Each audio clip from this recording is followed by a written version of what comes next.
Mukunda jewellers లో కళ్యాణం గమనీయం sale 1,00,000 కొనుగోలుపై 10 గ్రాముల వెండి ఉచితం. నమస్తే రమగారు. నమస్తే జయ. రమగారు, మనకి ధనుర్మాసంలోనే సుబ్రహ్మణ్య షష్ఠి ఉంది కదా. షష్ఠి యొక్క విశిష్టత. సుబ్బరాయ షష్ఠి అంటే సుబ్రహ్మణ్యేశ్వర ఆరాధన చేసుకునే రోజు. ఇదివరకటి కంటే సుబ్బారాయుడు షష్ఠి అంటారు. సుబ్రహ్మణ్య షష్ఠిని సుబ్బారాయుడు షష్ఠి. తమిళియన్స్ ఎక్కువ చేస్తారని కనిపిస్తుంది. స్కంద షష్ఠి అంటారు. మన వైపు సుబ్రహ్మణ్య షష్ఠిగా చెప్తాం. కంద అని రాస్తారు కానీ కంద కదది, స్కంద షష్ఠి. అయితే ఈ నాగుల చవితి నాడు ఆచరించలేని వాళ్ళు స్కంద షష్ఠి నాడు చేసుకోవటం ఒక పద్ధతి. స్కంద షష్ఠే చేసుకోవచ్చు మనం. స్కంద ఆరాధన సంతానప్రదం.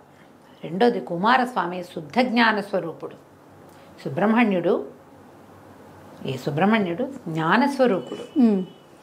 మనము మన జీవితానికి ఒక ఆధ్యాత్మిక ప్రగతి కావాలన్నా, క్రమశిక్షణతో కూడిన జీవితం కావాలన్నా కూడా సుబ్రహ్మణ్య ఆరాధన చాలా మంచిదిగా చెప్తారు.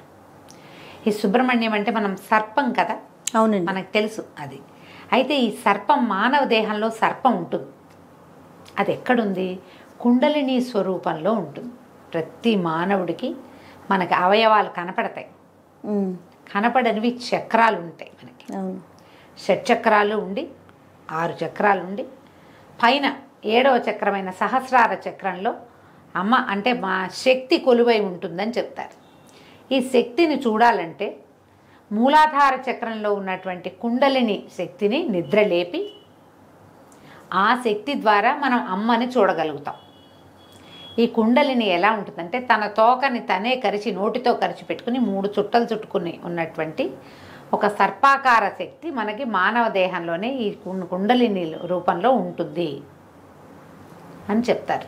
ఈ కుండలిని శక్తి అది సర్పంలాగా పైకి వస్తుంది కదా, అది సుబ్రహ్మణ్య శక్తిగా చెప్పబడుతుంది. జ్ఞానం కలిగినప్పుడే, మనలో జ్ఞానం వికసించినప్పుడే మనం ఈ చక్రము ఆ చక్రాన్ని సరిచేయటము, అది మిగిలిన చక్రాలను భేదనం చేసుకుంటూ ఆ చక్రంలోంచి ఈ కుండలిని శక్తి బయటకు వచ్చి ఒక్కొక్క చక్రాన్ని దాటుకుంటూ చక్రభేదనం చేస్తూ తురీయ స్థితికి పై దాకా అది రావాలి అంటే కనుక జ్ఞానం కావాలి మనుషులకి. అంతేగా మనం ఈ కుండలిని భేదన చేసిన వాడు, చక్రభేదనలు చేసిన వాళ్ళు మన చుట్టుపక్కల కొంతమంది మహానుభావులు కనపడతారు. సాధారణంగా చక్రభేదన జరిగినప్పుడట షట్చక్రాలను ఒక్కో చక్రాన్ని భేదించి శక్తి పైకి వస్తున్నప్పుడు ఒక్కొక్కళ్ళకి కొన్ని రకాల శక్తులు వస్తాయి. ఆ శక్తులకి లోబడిపోతారు చాలామంది. శక్తికి లోబడి అది ప్రదర్శనకి పూనుకుంటారు. ఓకే. లేదా చుట్టుపక్కల వాళ్ళు ఎవరైనా సరే దాన్ని ప్రబోధిస్తారు, ఓహో నువ్వు అద్భుతమైన వాడివని. వెంటనే వీళ్ళకి అహంకారం మాయ వాళ్ళని పైకి ఎక్కనివ్వదన్నమాట. అహంకారానికి లోనయ్యి అది అక్కడే ఉండిపోతారు. ఉండిపోయి ఆ శక్తులు ప్రదర్శన అంతే. ఇంకా తర్వాత ఇంకా ఉపాసన పైకి వెళ్ళటము, సహస్రారంలో శక్తిని అసలైన అమృతాన్ని అందుకోవటం చేయలేకపోతారు. చక్రభేదనం జరుగుతుంది చాలామందికి, చక్రాలు వెళ్తాయి.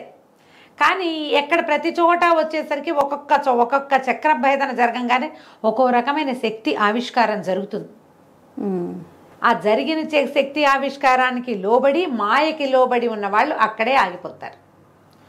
సుబ్రహ్మణ్య ఆరాధన వల్ల మాయని తొలగించుకుని మనం మనుషులు ఆ అమ్మవారిని చూడగలుగుతారు, అమృతత్వాన్ని సాధించగలుగుతారు. మనకు ఎంతోమంది గురువులు చాలామంది కనిపిస్తారు. వీళ్ళందరూ కూడా అంటే చాలామంది జనాల్ని ఆకర్షించగలిగిన వాళ్ళు, ఎక్కువ మంది జనాలు వాళ్ళ చుట్టూ చేరుతారు. వీళ్ళకి వాళ్ళంతటా వాళ్ళకే సహజంగానే చక్రభేదం జరిగిన వాళ్ళు అయి ఉండొచ్చు, లేదా ఉపాసన ద్వారా చక్రాలని భేదించిన వాళ్ళు కూడా అయి ఉండొచ్చు. ఈ ఎప్పుడైతే జనము గుమికూడటము చాలామంది వేరే రకరకాల మార్గాలు వచ్చినాయో, ఏ స్థాయికి వెళ్ళారో ఆ స్థాయిలో ఉండిపోతారు. మనం ఎంతోమందిని గమనిస్తాం, పెద్దవాళ్ళని చూస్తాం, వాళ్ళలో విపరీతమైన జనాకర్షణ ఉంటుంది. వాళ్ళు ఏం చెప్పినా వింటారు జనం. అవును, వాళ్ళ వెనకాల పరిగెడతారు, వాళ్ళనే పరమ గురువుగా భావిస్తారు కూడా. ఎంతమంది కనిపిస్తారు వాళ్ళలో కూడా. ఇప్పుడు ఈ అమృతత్వాన్ని సాధించి మనుషుల కోసం ఇలా ఉన్నవాళ్ళు కొంతమంది ఉండుండొచ్చు మహానుభావులుగా, లేదా అమృతత్వాన్ని సాధించలేక ఎంత మటుకు వెళ్ళారో అక్కడే ఆగిపోయిన మహానుభావులు కూడా కొంతమంది ఉంటారు. ఎవరైనా మహానుభావులే, అందులో తేడా ఏం లేదు.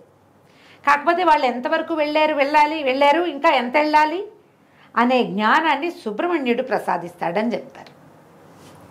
మనం ఇప్పుడు మామూలు మనలాంటి వాళ్ళకి ఏం తెలిసాయా? ఇవన్నీ విని తెలుసుకుని చదువుకుని అంతే.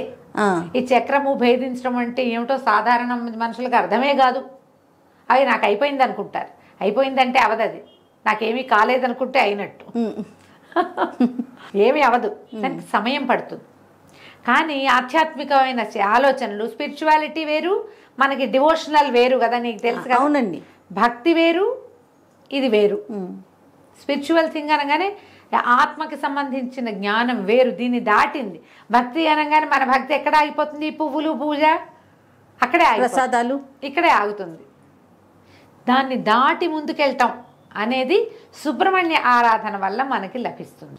ఈ సుబ్రహ్మణ్య ఆరాధన కూడా ఏదో శ్రోత్రియంగా ఏది కనపడుతుందో దాన్ని చేయటం కాకుండా ధ్యానము, తదేక దీక్ష, ఇవి చాలా అవసరం. తరచుగా సుబ్రహ్మణ్య దేవాలయాలు దర్శించే వాళ్ళకి ఆత్మజ్ఞానం వైపు దృష్టి వెళ్ళటానికి అవకాశం ఉంది. ఆయన్ని ఆరాధిస్తే మన ఆధ్యాత్మిక ప్రగతి బాగుంటుంది. దానికోసమే కాకుండా లౌకిక జీవనానికి కావలసినటువంటి సంతానోత్పత్తికి సుబ్రహ్మణ్యుడే అధిదైవం.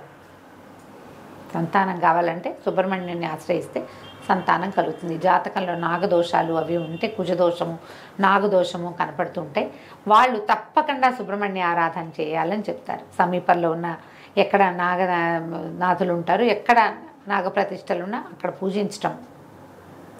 సర్పారాధన, నాగారాధన చాలా మంచివి.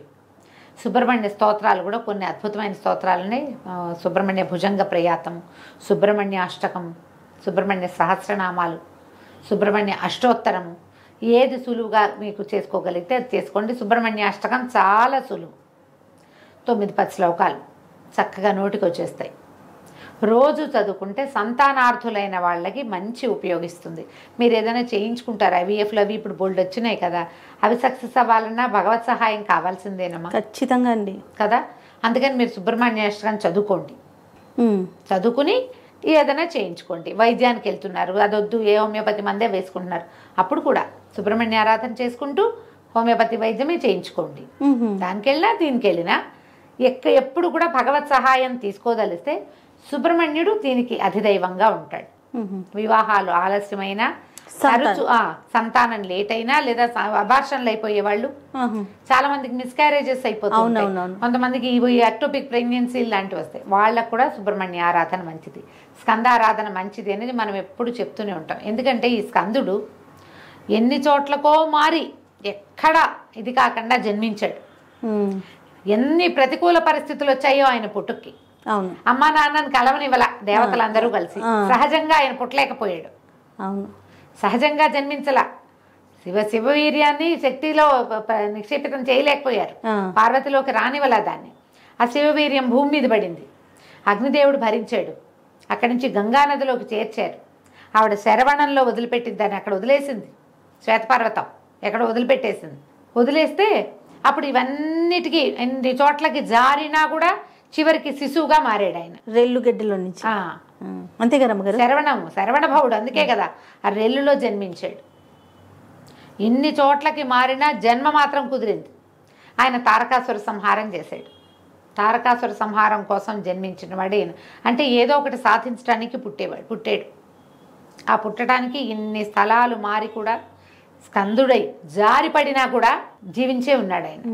అంత బలమైన వాడు కాబట్టి ఆయనని ఆరాధిస్తే మనకి ఏదైనా ఇబ్బందులు ఉన్నా కూడా సంతానం కుదురుతుంది. అవకాశం ఉన్న వాళ్ళు సుబ్రహ్మణ్య ఆరాధన చేసుకోండి. ఈ సుబ్రహ్మణ్య షష్ఠిని సుసంపన్నం చేసుకోండి. ఒకవేళ చవితినాడు చేస్తే ఇది చేయకూడదని కాదు, చేసినా షష్ఠి పూజ చాలా మంచిది. దీనికి సులువుగా చేసుకునే విధానం ఏంటి, ఇంట్లో మీరు సుబ్రహ్మణ్యుడు వచ్చిన బాలసుబ్రహ్మణ్యం పటాలు దొరుకుతాయి. చక్కగా చిన్న మొహంతో పిల్లవాడు కూర్చున్నట్టుగా కనపడుతుంది. ఓ నెమలి, సర్పము కనపడుతుంటాయి, వేలాయుధం కనపడుతుంది, ఫోటోలు కనిపిస్తాయి. బాలమురుగన్ని తెచ్చి ఇంట్లో పెట్టుకోండి అమ్మ. తెల్లటి పువ్వులతో అర్చన చేసుకోండి. 108 నామాలు చదువుకోవచ్చు. తెల్లటి పువ్వుల దండగుచ్చి వేయండి. తర్వాత చలిమిడి, చిమ్మిరి లాంటివి నివేదన చేయండి. పాలు పోయచ్చు. చిన్న వెండి పడగ తెచ్చుకుని ఆ పడగను పెట్టుకుని నామాలు చదువుతూ పడగకి పాలు పోయండి. ఎక్కడైనా పుట్ట ఉంటే దగ్గరలో పుట్టలో పాలు పోసరండి. నాగప్రతిష్టలు దేవాలయాల్లో రావి చెట్టు కింద కనపడతాయి, అక్కడ కాసిన పాలు పోసేయకండి, పోయండి కాసిని. చిన్న అంత వెండి గిన్నెడు, వెండి గ్లాసెడు పాలు చాలు ఉద్ధరణతో పోస్తే ఒక 11 సార్లు 11 ఉద్ధరణలు, అంతకంటే అవసరం లేదు. పుట్టలో పోస్తే 3 ఉద్ధరణల పాలే పోయమని చెప్తారు, అంతకంటే అక్కర్లా. ఆవు పాలు పోయింటే అవి శ్రేష్టం. మీకు అవకాశం ఉంటే చిమ్మిడి చలిమిడి చేసుకోండి. పగలు తరిగినవి తినద్దు, రాత్రిపూట అన్నం తినకూడదు, ఉపవాసం చేయాల్సిందే. పగలు భోజనం చేసి రాత్రికి ఉపవాసం చేయొచ్చు. కొన్ని చోట్లయితే మొత్తం 2 పూట్ల చిమ్మిడి చలిమిడి తినే ఉంటారు.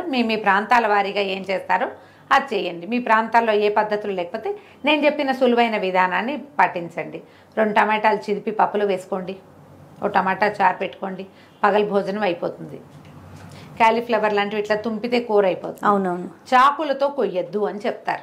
మరి ఎందుకు చెప్తారో తెలీదమ్మా. నేను మా పుట్టింట్లో అత్తారింట్లో కూడా అదే విధానం, నాకున్న విధానాన్ని నేను మీకు చెప్తున్నాను. అంటే మీకు ఏదైనా విధానం ఉంటే అవి పాటించండి, కుటుంబ విధానం ఉంటే పాటించుకోండి. మీకేమీ లేదు మీరు చేయాలని భావిస్తే కనుక ఇలా చేసుకోవచ్చు. రాత్రికి ఆ చిమ్మిరి చలిమిడి తినండి. ఏదైనా ఒక పండో ఫలమో, అరటిపళ్ళు మంచిదమ్మా, ఈ కోసుకునే పళ్ళు అవి తినకండి. చాకు ముట్టుకోవద్దు, అదే రూల్. కొయ్యొద్దు, కత్తిపి చాకే కాకపోతే కత్తిపిటితో కొయ్యచ్చా అని అడగండి.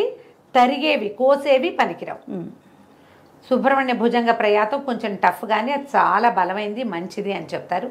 ఎవరైతే ఉపాసనా మార్గంలోకి వెళ్ళాలనుకుంటున్నారో వాళ్ళు సుబ్రహ్మణ్య భుజంగ ప్రయాతాన్ని రోజు చదువుకోవటం వల్ల ఆధ్యాత్మికమైన ప్రగతి కొంత ముందుకెళ్తాం మనం సాధనలో. అవకాశం ఉన్న వాళ్ళు ఈ సుబ్రహ్మణ్య షష్ఠిని సుసంపన్నం చేసుకోండి. తప్పకుండా. నమస్తే. నమస్తే జీ.